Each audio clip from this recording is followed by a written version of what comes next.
Beautiful scene for a ball game, and Wade Miley, the rookie left-hander from the Arizona Diamondbacks, takes over. He started the season in the bullpen, made 3 relief appearances, then took over in the rotation.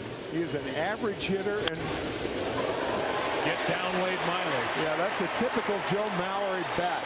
Hangs tough, 2 strikes, goes the other way.